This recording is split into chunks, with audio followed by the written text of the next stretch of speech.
বিশ্বকাপের ফাইনালে যাওয়ার পথে দেখা হতে পারে ব্রাজিল, আর্জেন্টিনা, ইংল্যান্ডের। একই পথে এই তিন দল। এখান থেকেই এক দল ফাইনালে যাওয়ার সম্ভাবনা আছে।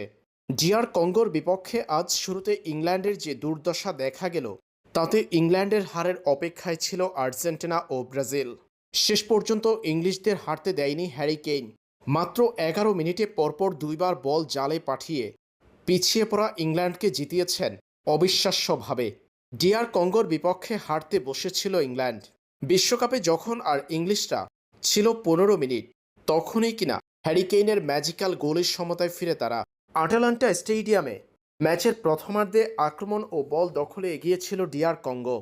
তবে পুরো 90 মিনিটে বল দখল ও আক্রমণে আধিপত্য দেখিয়েছে ইংলিশরা।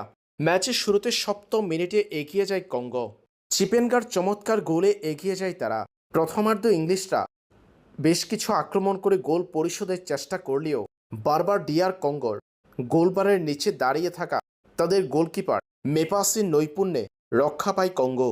প্রথমার্ধেই ইংল্যান্ডের একাধিক শট বাঁচিয়েছেন কঙ্গোর গোলরক্ষক। পুরো ম্যাচে ইংল্যান্ডের নেওয়া 5 শট রুখে দিয়েছেন কঙ্গোর এই গোলকিপার। প্রথমার্ধে 1-0 গোলে পিছিয়ে থাকা ইংল্যান্ড দ্বিতীয়ার্ধেও গোলের দেখা পেয়েছে একেবারে শেষ অংশে ম্যাচের 75তম মিনিটে। হ্যারি কেইনের চমৎকার গোলে সমতায় ফিরে ইংলিশরা।